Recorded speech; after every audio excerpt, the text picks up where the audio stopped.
বিধ্বংসী আগুনে পুড়ে ছাই রায়গঞ্জ পুরসভা এলাকার 13 নম্বর ওয়ার্ডের শিল্পীনগর এলাকার একটি দোকান।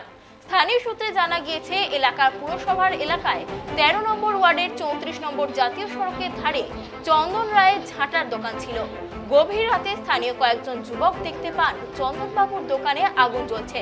স্থানীয় বাসিন্দারা তড়িঘড়ি রায়গঞ্জ থানায় খবর দিলে ঘটনাস্থলে ছুটে আসেন রায়গঞ্জ থানার পুলিশ ও দমকল বাহিনী।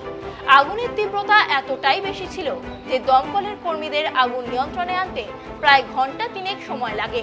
এই ঘটনায় প্রায় লক্ষাধিক টাকার ক্ষয়ক্ষতি হয়েছে বলে জানা গিয়েছে। খবর পেয়ে ঘটনাস্থলে ছুটে আসেন রায়গঞ্জ পৌরসভার প্রশাসক অরিন্দম সরকার সহ স্থানীয় কাউন্সিলর অর্ণব মণ্ডল। প্রাথমিকভাবে শর্ট সার্কিটের কারণেই এই অগ্নিকাণ্ড ঘটেছে বলে মনে করা হচ্ছে।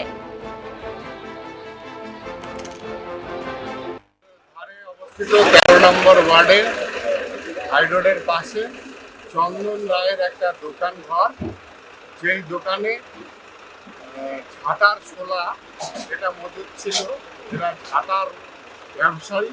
সেই সমস্ত ঝাঁটার যে শোলা, সেই প্রচুর পরিমাণে শোলা এই দোকানের ভেতরে ছিল। আপাত দৃষ্টিতে যা মনে হচ্ছে, শর্ট সার্কিটের থেকে আগুন লেগে গেছে। রাত্রি 1:10 নাগাদ এই আগুন লাগে। আমরা খবর পাওয়ার সাথে সাথে এখানে ছুটে আসি। আমাদের দমকল বাহিনী সাথে সাথে এখানে এসেছে। ফোন করার সাথে সাথে পুলিশ প্রশাসনের মানুষরা এসেছে খুব তৎপরতার সাথে। এখন প্রায় 1:40 মতো বাজে, 1:40 বাজে। এর মধ্যে আপনারা দেখছেন যে এখন যে আগুন দাউ দাউ করে জ্বলছিল, সেটা অনেকটাই কন্ট্রোল করে ফেলেছে দমকল বাহিনীর লোকেরা। ক্ষয়ক্ষতি বলতে যা মালপত্র ছিল সেটাই আগুন লেগে নষ্ট হয়েছে, কিন্তু কোনো মানুষের কোনো ইনজুরি হয়নি। যেহেতু দোকানঘর বন্ধ ছিল রাতের বেলায়, সেই জন্য কোনো মানুষের কোনো ক্ষতি হয়নি।